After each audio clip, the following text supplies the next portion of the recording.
Today we dive straight into how AI is reshaping leadership. There's a big question about what is leadership now, and one of the reasons why we're asking this question is because of AI, because... Joining us is Graham Brown, entrepreneur, AI and storytelling expert, founder and CEO of Pikkal Co. We also spotlight the modern role of the storytelling in leadership. So if you study storytellers, you can see the framework they use to build trust with their audiences, which you can learn. And it fundamentally comes down to this, is that if you...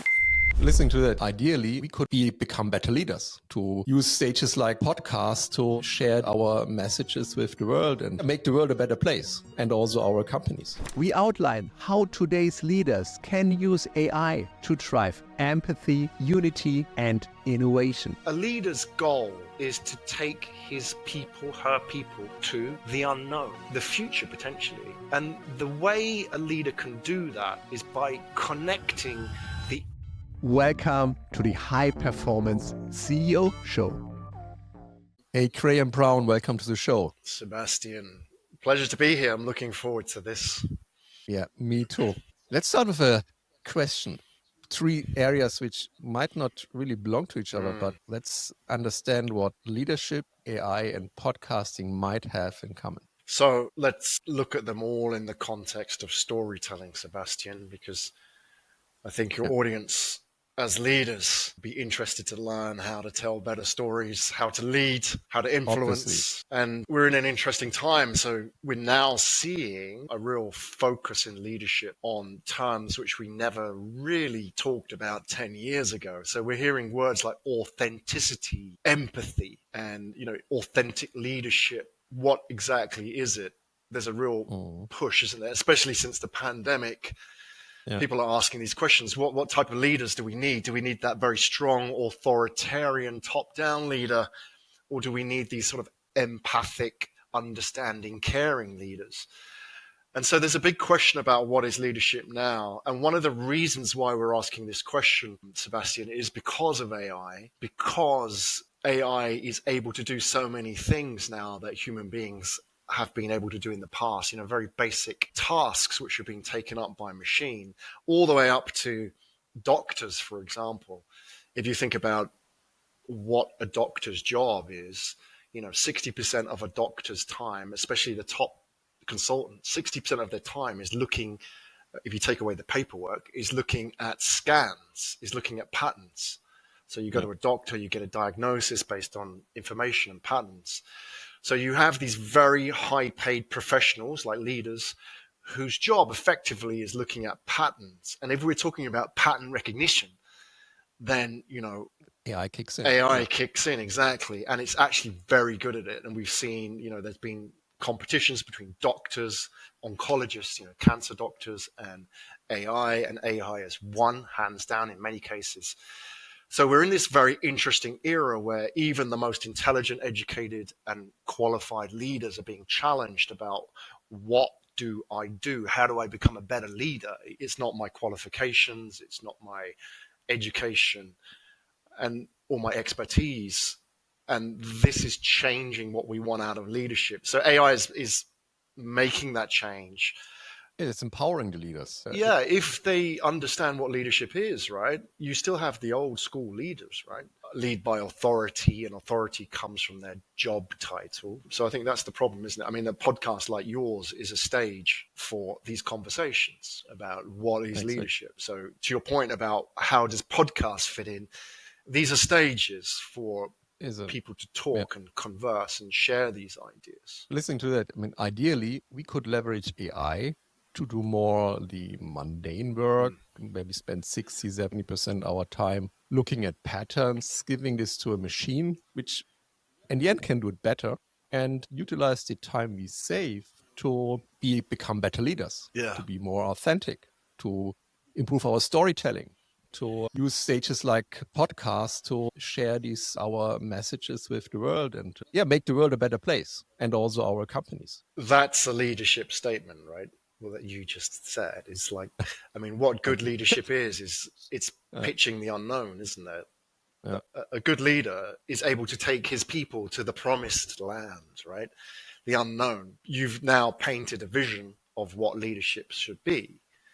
Now, the reason why we need leadership like that is because people are scared to change. So your idea about what AI could be makes sense if people believe in the vision. But a lot of the time, it's not a case of they don't believe, it's just fear. They just do what they know. I mean, a really good example is, I used to live in Japan and I spent a lot of time in Japan. And they obviously one of the world leaders in AI, particularly robotics as well. And there was a hotel which was very popular called Henna Hotel. And Henna means strange. And it was kind of like a gimmicky hotel. You go to the hotel, you walk to the lobby, there's a robot, like a female robot greets you. And then when you check in, the robot takes you to the room, shows you, guides you, and checks you in the room. And interestingly, after 6 months of this hotel, they shut it down. They changed the whole system because many people complained it felt really cold. And interestingly, in the Henna Hotel, they had robots working at the lobby, but in the laundry room, where they're doing the drying the sheets, they had human beings. So should be the other way around. Exactly. Yeah. I mean, if you go to, as an example, AI, we talk about all these kind of amazing applications, but go to a place like Haidilao Hot Pot. Now, Haidilao Hot Pot is owned by one of the richest restaurateurs in the world. He's a Chinese Singaporean guy. And the Haidilao Hot Pot is just like a Chinese mala hot pot restaurant. You go there with your, a group of you sit around and you cook all your food. Now, the interesting thing about that is Haidilao Hot Pot uses a lot of AI and data, but it doesn't use the AI and data to replace the humans. It uses, like you said, Sebastian, the AI and data to make people more human. So the kitchens in Haidilao Hot Pot are very small. Traditionally, a restaurant's built around a kitchen, isn't it? That's the kind of the hub of control. But in Haidilao, the hub of control is the table. And, they have robots that come and bring, sauces and stuff, but they have waiters who come and they will do a show, they'll do like noodle dance and stuff like that. A very human experience. And they'll use all the data to predict what kind of, next time that you come back, they'll predict what kind of sauces you want based on your previous experience and so on. So I think you mentioned about how can we use AI to create a better experience. We need to be clear what the rules are. It's a bit like, Isaac Asimov talked about the 3 laws of robotics. We kind of need a 4th law, which is that robots lift, humans serve, right? That robots AI does the heavy lifting, like whether that's data or whatever, but human beings serve, because that's the peak human state of leaders or, frontline staff. So if we're clear about that, yes, we can make AI work, but the problem is most people think about AI replacing humans as opposed to making us more human. Exactly. And that's this big misconception in the industry and also belong many business people that AI is there to replace us. And this is why they're very afraid of touching it. Sort of feels like a big divide is going to the industry, for AI enthusiasts and AI opponents. And I think AI is not there to replace people. It's to give leverage. It's sort of human-assisted AI. It's not, for example, there are tools out who create automated comments on social. I mean, this is not what we want. But how about a tool which prepares a suggestion, and you look at it and you improve it and then you send it off, saves 90% of your time. It's still your voice. You have the last saying. And this is why I see the big leverage in using artificial intelligence, really creating more momentum for us, that we can spend our time more wisely on more important tasks than looking at patterns, as you mentioned in the beginning. But how can we change this narrative? I mean, I think this is the important question, because I think we need AI. We need to use it. I mean, I always tell a story. How do I decide that for me, AI plays an important role? I spent half a year in New Zealand. And it's an amazing country, it's very laid back and people are very friendly and chilled. And then you come back to Europe and boom, it's a complete different ballgame, very hectic, very stressed. And my stress level rose, I have this aura ring, and I really saw that my resting heart rate, jumped when I came back. Yeah, I said, hey, why is that? I said, okay, because of all the stress, all this external demand. And I thought, yeah, I need to change something. I need to create more leverage in my life, that I can free up my time. And this is why I decided, hey, I really need to double down on all these new tools and automations and this mindset. It's not only imply using technical tools, it's a different mindset you need to leverage what is available. Yeah, you have to be clear as well, Sebastian, about what the end goal is that you want. That we do. The problem is, like you talk about changing mindset. I don't think people know what it can be. Like most people think AI is about efficiency, right? So obviously, if you think about the factory model, which really has shaped industry, for the last 100 years, the Henry Ford factory model. Yeah. Famously, Henry Ford said, you can have any color as long as it's black. That's the famous story, but people know that story, but they don't know why he said black. And the reason why he said black paint for a car is because it dried faster than any other paint. Now, if you think about that, this is the model which has shaped industry, not just factories, but if you're a lawyer, if you're a dentist, if you are an accountant or a leader, you work from the factory model. You've been trained in the last 100 years to think in this way. And in the factory, the least efficient component of the model is the human being, right? Because the human being sleeps, the human being has a break, the human being gets COVID, the human being wants a union, the human being, blah, blah, blah. It's like the human being is the weakest link in that model. And really, if you think about it now, that's shaped so many of our mindsets in how we work. You punch in, you start work, you punch out, the bell rings. It's just like school, right? We've kind of reached peak efficiency, if you like. We don't need any more efficiency in our lives, right? I mean, you talk about it now. You want mental health, mental wellness. You want, you're aware of your heartbeat. 30 years ago, Sebastian, people would say, shut up, harden up, man. But now people think, no, actually, what's really important to me is time with my family, or what's important to me is my health or how I feel. Like, am I happy or not? These ideas about happiness, these are new ideas in the context of career, the last 10, 20 years, really. So if you put all that together, people are now saying, look, I don't need another car. I don't need more stuff. I need time. And I need more time, experience. And now we're sort of moving from this era of efficiency, which is where we were the last 100 years, to this new model, which is this age of authenticity, which places a bigger premium on the human experience in both, how we work, our careers, and also leadership. So that's changing. So the mindset really has to recognize that, okay, everything that we really learned at school is becoming redundant. And what matters now is this sort of new model, just as you would have done 100 years ago. If you had to embrace electricity and automation, you'd need a different mindset, right? You can't go into that thinking about the agricultural model that we had before, right? And that's what's changing. We need to grasp that at a very bigger level. Leaders can't just simply say more. We've really got to think about different. Exactly. Maybe efficiency is the wrong word. We need to reframe this, using AI to generate more time, because you still have a lot of things on your plate as a leader, a lot of tasks you have to execute, and using different methods and tools to do these tasks faster and then create more time. I think this is the ultimate result. Leveraging AI to create more space for you, which you then can use for being more creative, creating new ideas, working on your business, not in your business, and then, of course, spending time with your loved ones, with your family, and on your own. I think that's the ultimate goal.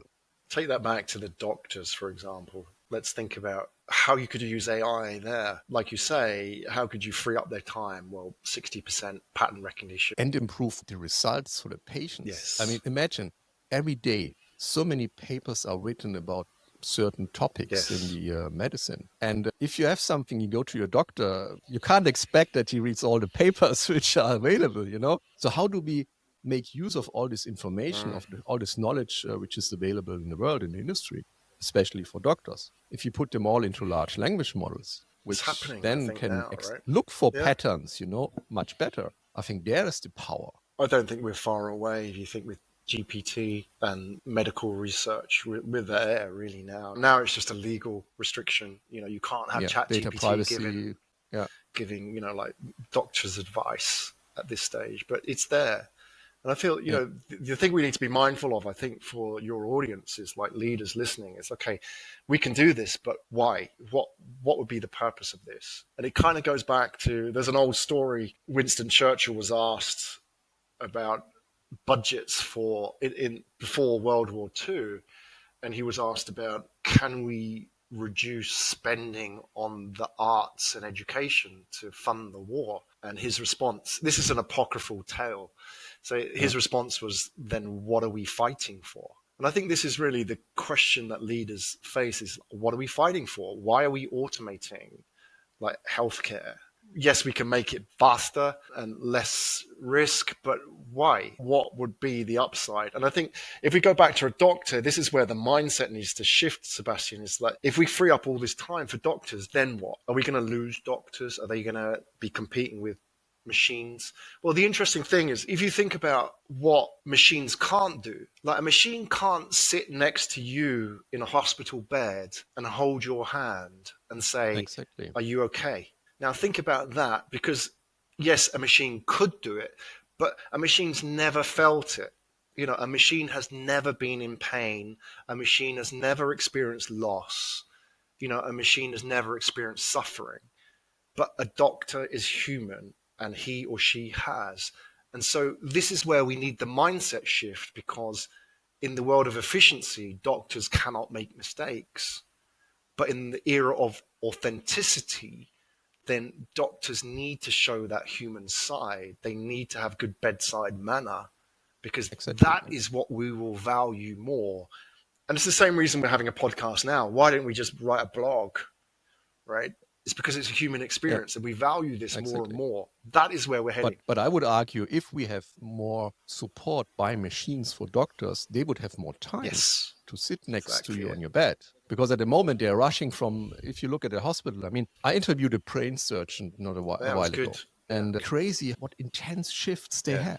They're working for days in a row. And I thought, I don't want to be an emergency patient and being operated by you when you are awake for 3 days. So giving them these tools, giving them basically the knowledge of the world they can utilize for their work, relieving them from endless research time, or just giving them more space, which they can then use to be more human, to spend more time with patients, to sit next to their bed and give them more mental support. I think this is where we should head, It's what we need. Your interview with Dr. Gary was very insightful, and it made me think about, there's a book which I recommend to your audience by a brain surgeon whose name is Paul Kalanithi. The book is called When Breath Becomes Air.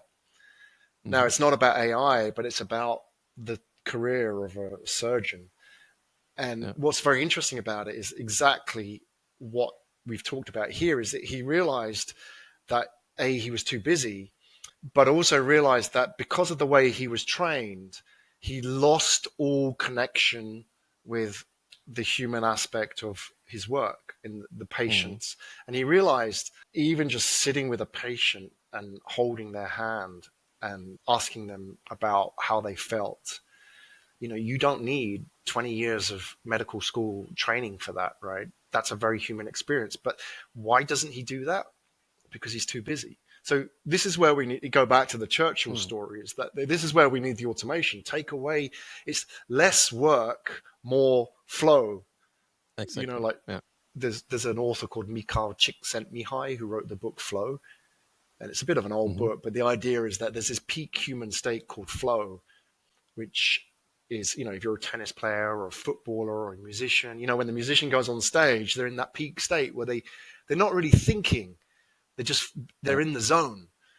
And for leaders, it exists too, or even doctors, there is a flow state. And for leaders, it could be storytelling. It could be you're in this zone. That's your peak human state that machine cannot do. And we have to find that flow state by firstly reducing all the work, because you can't get it by doing more, you get it by doing less and taking that work off their desk. And that's where we need to take leadership. Less work, more flow. So be in the flow, not in the wheel and the hamster wheel. Yes, but we're all there, right?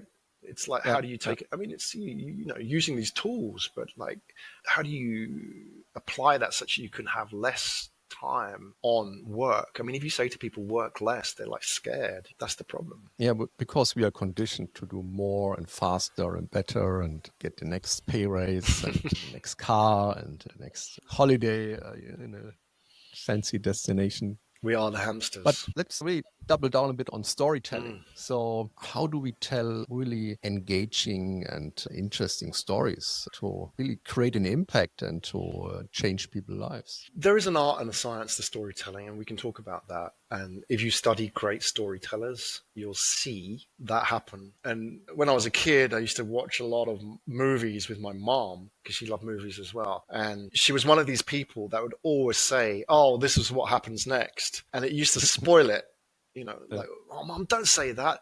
She's never seen the movie before, but she knows, because she was an English teacher.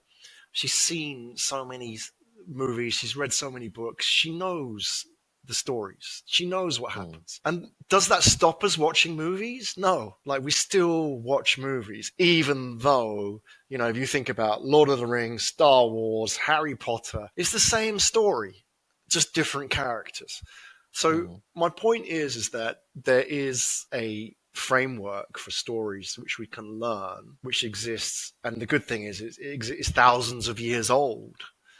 We've been telling the same stories, whether it's superheroes, Marvel, or, going way back to thousands of years before, we started writing stories down. So the point is, storytelling has a framework which you can learn. But I think it's also interesting to know, like, why we tell stories. And it fundamentally comes down to this, is that if you look at it from a neuropsychological perspective, that the brain cannot distinguish between past and future. So that there's nothing in the brain where it stores a memory or an experience or a feeling in the memory bank of past and, hopes for the future. The brain experiences it the same. So what that means is that if you are seeing a story of the future, the brain is still experiencing it as if it was a memory. Yeah. Which is the neuropsychological element of why stories. Now, the reason why that's important is because we, as a species, as human beings, what we don't like is the unknown. We fear it more than anything. If you look at all kind of stories about the bad guys, there's a strong connection to the unknown, like formless shapes or, omnipotent evil guys who kind of operate beyond the laws of known society. So for us, we hate the unknown. We fear the unknown more than anything. And if you think about what change is leaving the comfort of now and going somewhere new, taking you to the promised land, so to speak. So a leader's goal is to take his people, her people, to the unknown, the future potentially. And the way a leader can do that is by connecting the unknown future to a known past. There's so many good storytellers, and we can go deeper into this, but like, I'll give you an example. John F. Kennedy, the president of the United States in the early 1960s, he set a goal or a vision to the American people and said, we will get a man on the moon and bring him home safely by the end of the decade, right? 1969, they landed on the moon. And if you think about that, Sebastian, like, if you think about our technology now and the technology in 1969, the mainframe computer for NASA in 1969 had 4 megabytes. Your phone. Our iPhones are better. Yeah, the phone has how many, 200,000 times more memory and computational power. And it was black and white TV. So that's the power of story. The reason he got people to the moon was because he connected it with a known past, because the stories he tells is about, the historical precedent of mankind to explore the sea, how people came to America, for example. So it was a very familiar story to the American people. Like, we came to America because we decided to leave the old world and come here. Now going to the moon is the same. And Steve Jobs is very good at this as well. It's about connecting the unknown future with the known past. That could be, for example, you are telling your team about a new product launch, or you are pitching an investor for funds for your unknown startup, or you are selling a product to a client. These are all unknowns. So if you study storytellers, you can see the framework they use to build trust with their audiences. And that's ultimately, we come all the way back to why we tell stories, is about building trust. Building trust and connection, with the audience. It's like sitting on a fire back in the old days, tribe of people, Yes. and then someone starts telling stories, connecting them and creating an atmosphere and an amazing experience. It hasn't gone away. We still, this is a campfire, right? We sit around and poke the. I was looking for the word. Yeah, well, we don't have those 3-hour conversations anymore, do we? Really, that's gone from mankind. It's staring at TikTok for 6 seconds, right? Exactly. But we still, I think we yearn for it. We still yearn for that connection, like you say. Very human experience. People will watch a movie for 3 hours, right? But complain about 10 seconds of sitting through an ad on YouTube, right? It's like, we still have it. And I think especially nowadays it's important because the unknown is for many people very uncertain, and there's even more fear at the moment than in the past with all these things going on in the world. And having leaders who give their followers, a tribe, hope, with storytelling is very important.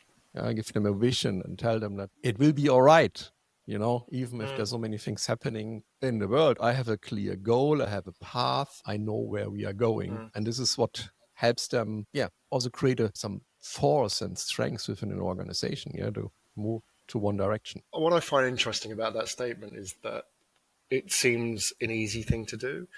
But the reality is that if you step up and you stand in front of the tribe and you give them hope and want to take them in the direction, whether, that direction could be, okay, we need to launch a new product, or, we need to cut costs, or we're going into a new market. It's scary, but it is. You will all, I always think that leadership is the path of most resistance. And in many ways, if you look at leaders, they were unpopular at the time. So John F. Kennedy, for example, faced a lot of criticism for going to the moon. There was a lot of scientists and experts that criticized why we needed to go to the moon. And even if you think about, I think Martin Luther King was probably one of the greatest leaders of the 20th century. Through his storytelling ability, he created change, the civil rights movement. He got people to accept, and you talk about connection. He got people to connect with, people they weren't normally connected with. And what was interesting at the time, Martin Luther King was voted by a Gallup survey in America to be like around, not even in the top 10 of greatest leaders of our time. And when they were asked, like, there were let's say 50% against him, 50% for him, in the 60s. But by the year 2000, when they asked the same question about the greatest leaders of the 20th century, Martin Luther King was number one. And that's what's interesting, because at the time when he was alive, and for any leaders here as well, is that it's not a popularity contest. It's that if you want to be popular, get a dog, right? But if you want to lead, you have to face criticism. I think this is, leadership's great. It's glamorous. It's cool. But the reality is that how many people actually want to step up and face criticism? Let's face it. How many people want to get on stage and face rejection? Not many. And that's why we need leaders, because there aren't a lot of them. Because a lot of people want to do the work, but not a lot of people want to face the rejection that leaders constantly face. And I think that's the bit we don't talk a lot about, but it's absolutely key to why a leader will stay the course. Those are also humans. They also have fear. And as you said, they don't want to face rejection all the time. But on the other hand, there are some tough decisions which someone has to take. And especially in times where there's so much uncertainty, you need strong people. And this is what many countries lack in their political landscape. We don't have these real leaders there in many political parties. I don't want to get too deep into politics, but I often ask myself, hey, I mean, when you look at large countries, I don't know, is there anyone there who could do a better job, who's willing to step up and lead this country? I wonder if that's by design, isn't it? That Yes. if we had a strong leader, a strong empathic leader, right? It's a difficult, I mean, there have been in the past, I mean, John F. Kennedy was probably one of the last. Where are they now? Yeah, Dead. now where we really need those people. That's the reality. John F. Kennedy was assassinated, then his brother, Robert F. Kennedy, was going to become the next president, and he was assassinated before he even got to the election. So that may be, unfortunately, part of it is that the leaders we need maybe don't get to the stage. Yeah, I don't know. It's a deep subject. I don't really want to speculate too much about it. Now we're getting really into conspiracy theories. Yeah. But no, I mean, I agree. But what can leaders do to develop these skills? I mean, reading the theory is one thing. Of course, we can read books, or we can study speeches. But what would you recommend to all these leaders out there? What should they incorporate in their... It's a really good question. One of the subjects we like to teach at our podcast guesting agency with corporate leaders intend to be coaches, consultants, startup founders, CEOs, authors. This idea of agile storytelling. And it really is based on the idea that storytelling is not a talent. It's a skill you can learn. And it's like confidence. Confidence is not a personality trait. It's a skill you learned. I mean, Steve Jobs often is said to be one of the great storytellers, and they say, well, he was so confident, but he wasn't really that confident. He just practiced and was a very good storyteller because he put in the hours. Now, stepping away from podcasts a little bit, think about comedy as an example, like stand-up comedy. To me, if somebody's a stand-up comedian, they're like, wow, that person has stood on stage, they face rejection, they face criticism, and they either die of embarrassment or they rise, And so I could never do it because it just seems to me so tough. But if we take the idea, probably one of the most successful comedians of the last 20 years was Jerry Seinfeld. And there's a really good photo on the internet, which if your listeners can Google it, it's a picture of Jerry Seinfeld sitting on the floor, and he's surrounded by 40,000 yellow Post-it notes. These tiny little notes all stuck around on the floor around him. And he said that since he started comedy in the 70s, he kept every single joke that he ever made. So he went into the clubs, he made a note of the joke, and then he made a note of whether they laughed or not, and he kept it.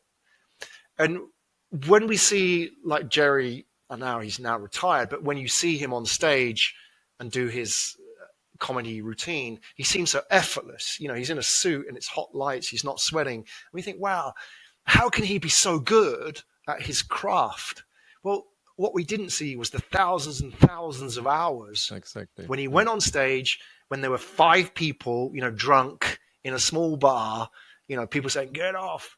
They didn't see that. And it's the same with leadership, is that it's not about confidence. It's about practice, and the skill comes from practice. And, the great thing is now, in the old days, Sebastian, to practice, you had to go to a conference. You had to, take a day out or 3 days out and travel, go to a conference or go to a television studio. Now you can get on a podcast.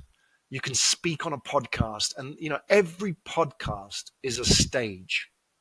Now, I put it out there to all the leaders. Think about that, is that you can speak on stages like Sebastian's podcast and get in front of people who care about your message. The people who listen to this care about leadership. They care about the stories and the guests and what they have to share, right? And you can do that anywhere in the world. And so easy. Yeah, I mean, you said anywhere in the world. I mean, you are in Kuala Lumpur at the moment. I'm in Frankfurt. We just need to find the right time, where that's not it's that not the middle of the night for you and for me. We don't need to travel. In the old days, if I came to Frankfurt, it'd be like a week of my time, right? Lost. But we can do it. Tired, you're jet lagged, and and it's think about that. You can do it in your pajamas.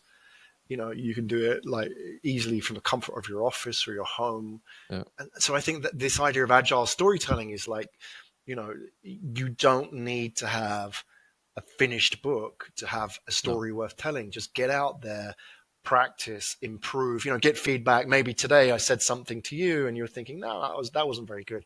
Or I said something, you think, oh, I really like that story. And then, that's my little yellow Post-it note. I think, yeah, that worked. Next time I do something different, maybe I'll tell the story about, cave paintings in the south of France. And you think, oh, that really worked. Or maybe it bombs, right? Like a joke. But we've got to approach it like that, test and improve.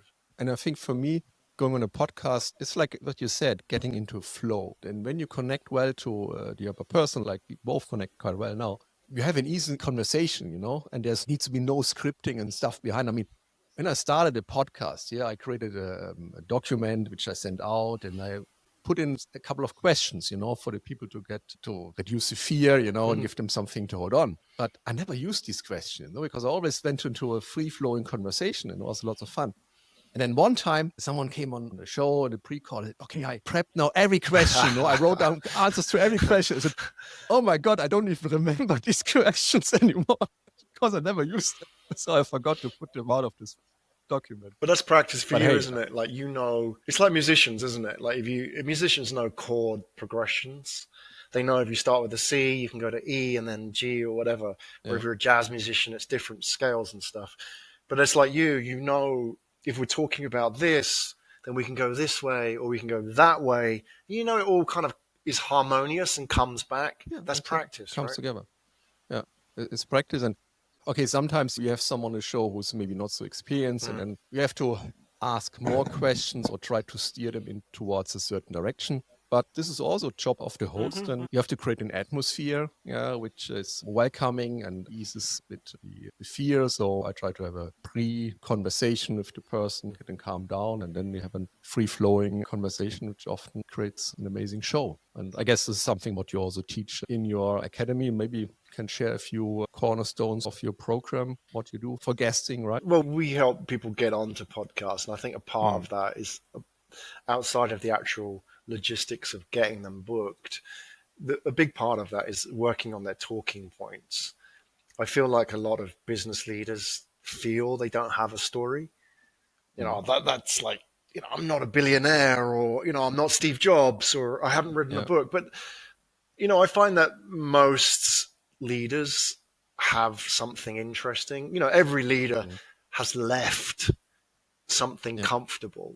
That's the hero's journey, isn't it? That's the classic hero's journey. They left the comfort of the old world and they crossed the river and they went on the rocky road, whatever that may be. It might be leaving a country. It might be, leaving a bank and starting a startup. It may be all different kinds of aspects of that. And it's just really, that's a heroic journey. You might not think, oh, I'm a hero, but 10 minutes, we can get that. I can find something in your story which people will relate to. And you might not think, oh, well, that's not going to interest anybody. I guarantee that somebody, let's say you left a big bank and you went and joined a fintech company.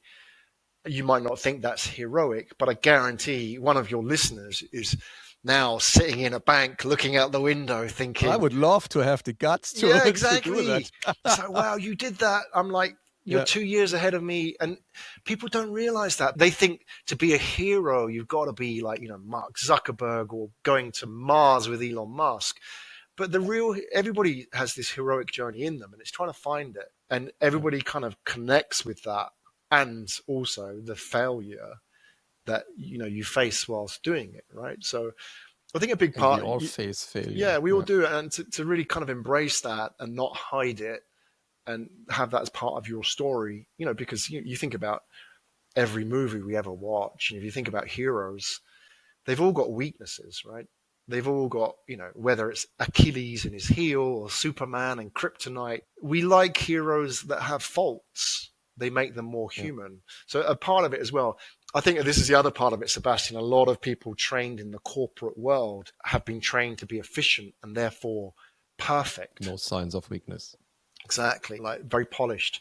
But we don't want that anymore. We want to know, like, okay, so how did you screw up? I think we want authenticity, right? That's the word, right? So yeah, it's trying to find that and sort of structure it and help people with their talking points in a way that will speak to their audience. So there's a lot of work that can be done. There's so much in any, give me any leader and I can find, when I work with them, help them find those talking points. And they sometimes feel, wow, I never thought about myself like that, but I guarantee everybody's got it. It's just because we kind of live in a world which is somehow disempowering us because we're not celebrities and we're not billionaires, right? But ultimately, we all have something inside of us that is relevant to somebody. Social media shows us off most of the time the good sides and the polished sides of people we follow, and this creates the feeling that we are not good enough. Yeah, that we don't have it, that we are not playing on the same level, which is not true. I mean, they only show you 1 or 2% of their existence. The rest is struggle and trial and error and what we all do every day. In German, the word Schulden, doesn't it mean debt or guilt? Schulden is debt. Debt. Yeah, it's debt. Doesn't it also mean guilt? Die Schuld. I feel guilty. Schuldig. Yes, I feel guilty. It's an interesting, once you sort of dig deep into that world of social media, you realize that actually it's built on debt.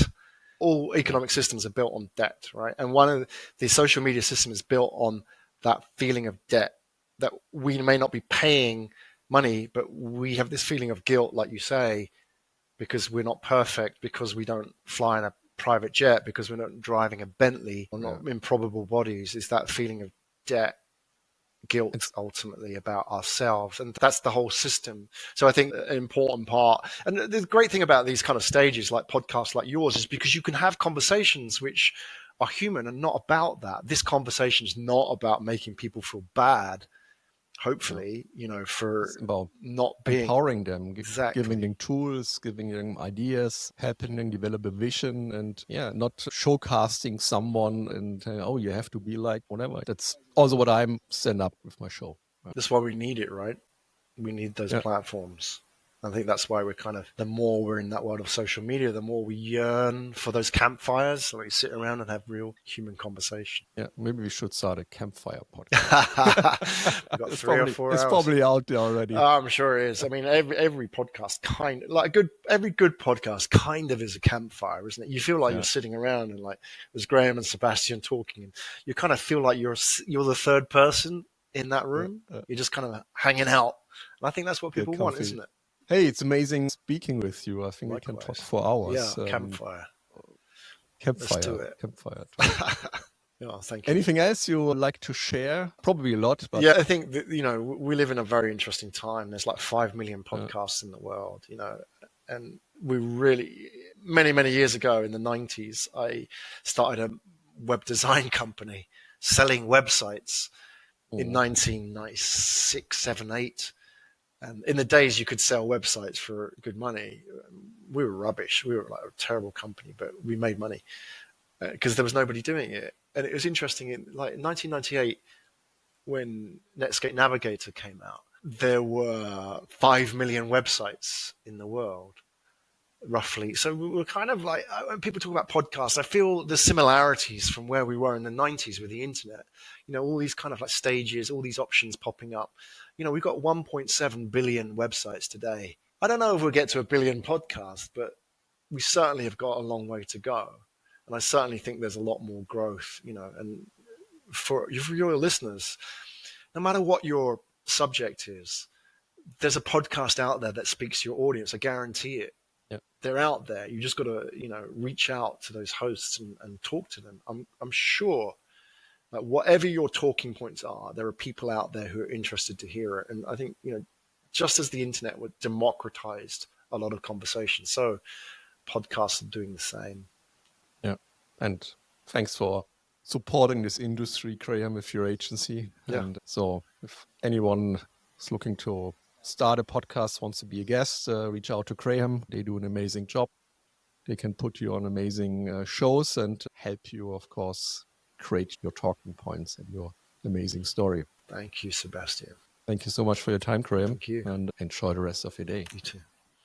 Hey, I'd like to make a quick announcement. I've got something exciting to share.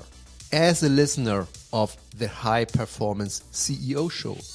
You are already part of a community that values growth, excellence, and pushing boundaries.